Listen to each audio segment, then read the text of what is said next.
बिस्मिल्लाहिर्रहमानिर्रहीम। आज का लेक्चर ओ लेवल की टर्बो D3 के ऊपर है। ये D3 जो है ये नया एडिशन है, 8th एडिशन है। इस नई बुक को स्टार्ट करते हैं। सबसे पहला चैप्टर सक्स बुक का जो नई बुक है अलजेब्रिक फ्रैक्शन एंड फार्मूला है। इसे बेटा अब हमने सॉल्व करना है और अच्छे अंदाज से इसको समझाने की कोशिश करूँगा। सबसे पहली एक्सरसाइज जो है ये 1A एक्सरसाइज है और इसमें ये सिंप्लीफिकेशन के बारे में है। बेटा इसको सबसे पहले हमने इसको फैक्टराइज़ करना है और फैक्टराइज़ करने के बाद इसको सिंप्लीफाई करना है।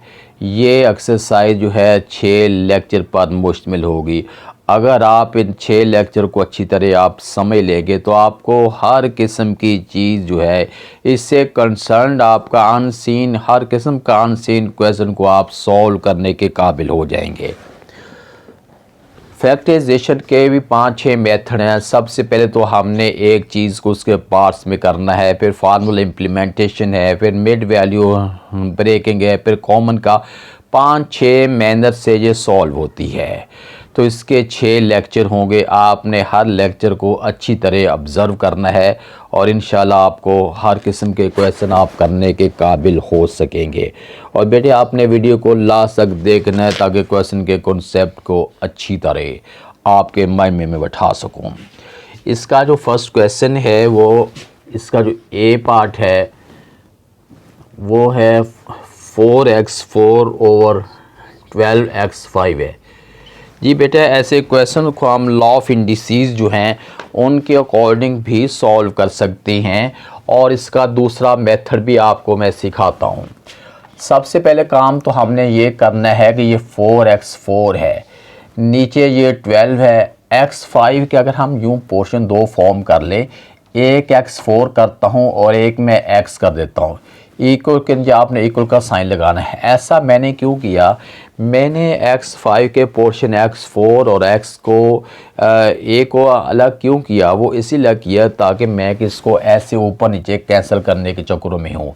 अगर बेटा इसको ऐसे भी कैंसिल किया जा सकता है और 4 1 4 4 12 है, ऊपर से 1 है और नीचे से ये 3x है।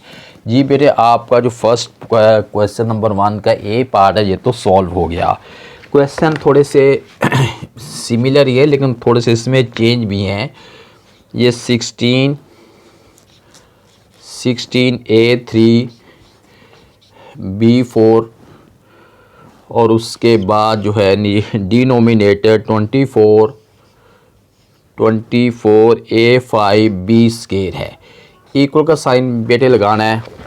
अच्छा लॉ ऑफ इंडिसेस ये होता है कि कोई वैल्यू अगर आप ऊपर से नीचे या नीचे से ऊपर लेकर जाते हैं पार का साइन जो है वो चेंज हो जाता है। वो मैनर से भी हम कर सकते हैं कि ए क्यूब को हम नीचे लेके आएंगे तो इसका साइन हम चेंज करेंगे, वो एक मेथड भी है लॉज ऑफ इंडिसेस अप्लाई करते हुए। दूसरा मेथड ये है कि आप उसके बगैर सिंपल मैनर से भी सॉल्व कर सकते। 16 है, ऊपर देखें ये ए क्यूब है, ये बेटा B4 है, नीचे B स्क्वायर है। अब मैंने B4 की पार्टीशन करनी है ताकि मैं B के नीचे वाला कैंसिल कर सकूं। B4 को अगर मैं ये लिख दूं B square into B square, ये भी B4 ही है और नीचे वाली जो वैल्यू है 24 वैसे का वैसे लिख दिया है। अब A5 है, ऊपर A क्यूब है, ऊपर वाली वैल्यू जो A क्यूब है इसको मैंने कैंसिल करना है, नीचे A5 है। अब इसको कैंसिल करने के अगर मैं यहाँ पे A क्यूब कर देता हूँ तो रिमेनिंग जो है A स्क्वायर हो जाएगा, क्योंकि A क्यूब और A स्क्वायर मिलके A5 फॉर्म करते हैं। उसके बाद साथ ये B स्क्वायर है। ये पार्टीशन मैंने इसलिए की है कि मैं न्यूमरेटर को डिनोमिनेटर से कैंसिल करना चाह रहा हूँ। ए क्यूब से बेटे ए क्यूब कैंसिल हो गया और उसके बाद बी स्क्वायर से ये बी स्क्वायर कैंसिल हो गया। अब हमने इसको कैंसिल करना है। ए 2 16 और ए 3 24 है। इक्वल का साइन है। ऊपर से जो न्यूमरेटर एक तो 2 है और उसके बाद ये बी स्क्वायर है और नीचे वाली वैल्यू ये 3 है।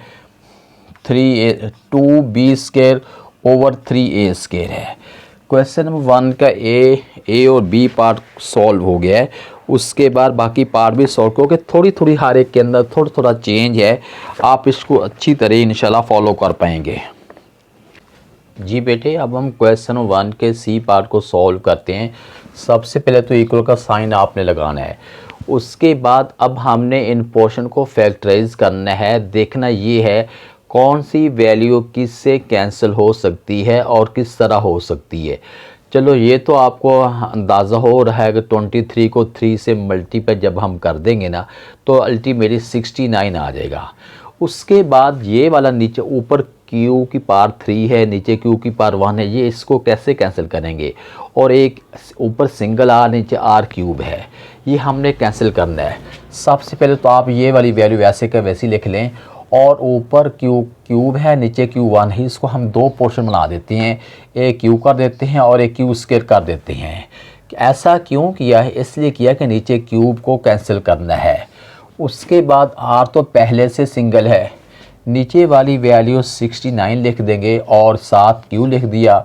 उसके बाद अब नीचे आर क्यूब है और ऊपर आर है, अब हमने इसको कैंसिल करना है। चलो मैं क्यूब को आर स्क्वायर और एक आर कर दिया, ये वैल्यू भी आर क्यूब ही है, वो इसलिए किया कि ऊपर वाली और एस सिंगल है वैसे का वैसे लिख दिया। जी बेटे, यहाँ तक तो हो गया है फैक्टराइजेशन। आगे अब हमने करना है सिंप्लीफाई। 23 1 ज़ा 23 को 3 से करते हैं 69 है, और ये इस क्यूब से ये क्यू कैंसिल हो गया, आर से आर कैंसिल हो गया। अब आंसर क्या बनेगा? ऊपर सिर्फ हमारे पास ये क्यू स्क्वायर बच गया और नीचे वाली वैल्यू में ये एक तो ये 3 है और एक आर स्क्वायर है और एक इसमें एस है। ये आपका क्वेश्चन सॉल्व हो गया है। जी बेटा, अब इसके डी पार्ट को सॉल्व करते हैं। इक्वल का साइन आपने सबसे पहले लगाना है। अब ये 3 भी हमने वैसे लिख लिया और m भी वैसे लिख लिया। n स्क्वायर है, नीचे n है। अब हमने n स्क्वायर के पार्ट्स बना लेते हैं, इसको दो पोर्शन में चेंज कर देते हैं। n स्क्वायर को एक n कर दिए, एक n का। ऐसा क्यों किया? क्योंकि नीचे n था, इसको मैंने कैंसिल करना है। और उसके बाद p की पावर पहले से 3 है, वो लिख दी है। नीचे बेटे ये देखें, ये 18 है। m क्यूब को मैं कर रहा हूँ m इंटू एम स्क्वायर।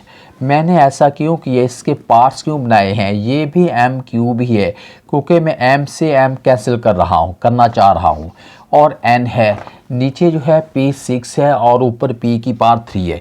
इसके दो पोर्शन फॉर्म कर रहा हूँ, p क्यूब है और ये p क्यूब है। जी बेटे, अब आपने कैंसिल करना है। 3 1 ज़ा 3, 3 6 ज़ा 18 है। m से m कैंसिल, n से n कैंसिल, p क्यूब से p क्यूब कैंसिल। अब ऊपर से हमारे पास सिर्फ और सिर्फ जो है n बच गया है। ऊपर न्यूमरेटर में सिर्फ n है और ये डिनोमिनेटर में एक 6 है, एक इसमें m स्क्वायर है और एक इसमें p क्यूब है। जी बेटे, क्वेश्चन 1 के डी पार्ट को भी अभी हमने सॉल्व किया है। अभी इस लेक्चर में दो पार्ट और भी हैं, ई और एफ है, उसके बाद अगला लेक्चर स्टार्ट होगा। जी बेटे, अब हम क्वेश्चन 1 के ई पार्ट को सॉल्व करते हैं। सबसे पहला काम तो आपने इक्वल का साइन लगाना है और उसके बाद इसकी पार्टीशन करनी है। 15 तो वैसे का वैसे आप लिखेंगे और ए भी वैसे आ जाएगा। आगे बेटा ये है सी क्यूब है। अब हम इसकी पार्ट्स बनाने, ऐसा कर क्यों रहे हैं? क्योंकि हम न्यूमरेटर को डिनोमिनेटर से कैंसिल करना चाह रहे हैं। नीचे बेटा सी सिंगल है और ऊपर सी क्यूब है, इसमें से एक सी को हमने सिंगल करना है ताकि नीचे वाले सिंगल सी से और सिंगल सी कैंसिल हो सके। और ऊपर 75 वैसे का वैसे लिखेंगे। ए स्क्वायर को पार्टीशन करनी है, ए इंटू ए करना है ताकि ए से ए कैंसिल हो सके। B4 तो वैसे आएगा क्योंकि ऊपर B नहीं है और एक नीचे C है। जी बेटा, आगे क्या करना है हमने? 15 1 ज़ा 15, 15 5 ज़ा 75 है। ए से ए कैंसिल, C से C कैंसिल। अच्छा जी बेटे, फैक्टराइजेशन भी हो गई है और सिंप्लीफिकेशन भी हो गई है। अब न्यूमरेटर में देखें, ये सिर्फ सी स्क्वायर बच गया है, आपने वो राइट कर लेना है। और नीचे एक तो 5 बच गया और साथ इसमें ए है, ए के बाद ये B4 भी है। ये ई पार्ट भी सॉल्व हो गया है। आप बेटा एफ पार्ट की तरफ देखें, इसको हमने कैसे सॉल्व करना है। अभी आप 16 को वैसे लिखें और x भी वैसे आएगा, y क्यूब भी हम वैसे लिखेंगे। इसको फैक्टराइज क्यों नहीं कर रहा y क्यूब को, इसलिए कि नीचे y 4 है और एक ये z है, ऊपर वाली वैल्यू वैसी की वैसी आ गई है। नीचे वाली वैल्यू जो है 64 लिख दिया। x स्क्वायर के x इंटू एक्स फॉर्म करना है ताकि x से x कैंसिल हो सके, और ऊपर y क्यूब था, नीचे y 4 है। इसका एक y हम कर देते हैं सिंगल और एक y क्यूब कर देते हैं, और z नीचे z क्यूब है, इसको एक z और z स्केल करते हैं ताकि इनकी कैंसिलेशन अच्छी तरह हो सके। जी बेटे आगे देखें, 16 1 ज़ा 16, 16 4 ज़ा 64 है, ये हो गया। उसके बाद x से x कैंसिल हो गया, y क्यूब से y क्यूब कैंसिल, z से z कैंसिल। अब ऊपर न्यूमरेटर में कुछ नहीं बचा, हमने 1 लिखना है। नीचे एक तो 4 है, एक इसमें x है, एक इसमें y है, और एक जो है ये z स्क्वायर है। ऊपर से फिर देख लेते हैं, 1 है, नीचे एक 4 है, एक इसमें x है और y भी है और साथ z स्क्वायर है। जी ये इसका एफ पार्ट भी सॉल्व हो। जी बेटा फर्स्ट लेक्चर जो था वो जस्ट फैक्टराइजेशन और उसके बाद सिंप्लीफिकेशन था, कोई इसमें मिड वैल्यू ब्रेक नहीं की, कहीं से हमने कोई कॉमन नहीं लिया, कहीं से हमने कोई फार्मूला इम्प्लीमेंट नहीं किया। जस्ट उसमें ये था कि हमने सिर्फ इतना काम किया है कैंसिलेशन के लिए किस वैल्यू को कैसे हमने सेपरेट करना है। क्यूब के हमने उसके स्केल बना रहे थे, उसके पास बना रहे थे ताकि न्यूमरेटर को डिनोमिनेटर से हम इजीली कैंसिल कर सके। अब बेटा जो नेक्स्ट लेक्चर होंगे उसमें पहले फैक्टराइज करेंगे, मिड वैल्यू ब्रेक करने से भी करेंगे, और कहीं हमें फार्मूला भी इम्प्लीमेंट करना पड़ेगा। ये सारी बातें मैं आपको साथ साथ सिखाता चला जाऊंगा। आज का जो लेक्चर था वो फर्स्ट क्वेश्चन के ऊपर ही था जो मैंने अच्छी तरह एक्सप्लेन किया है, और आपने बेटा इसको अच्छी तरह वॉच करना है। और क्वेश्चन मैटर नहीं करता, वैल्यू मैटर नहीं करती। अगर एक मैकेनिज्म स्टूडेंट के माइंड में बैठ जाता है तो फिर जैसे जितने भी अनसीन क्वेश्चन होते हैं तो स्टूडेंट उसको अच्छी तरह करने के काबिल हो जाता है। अल्लाह हाफिज़।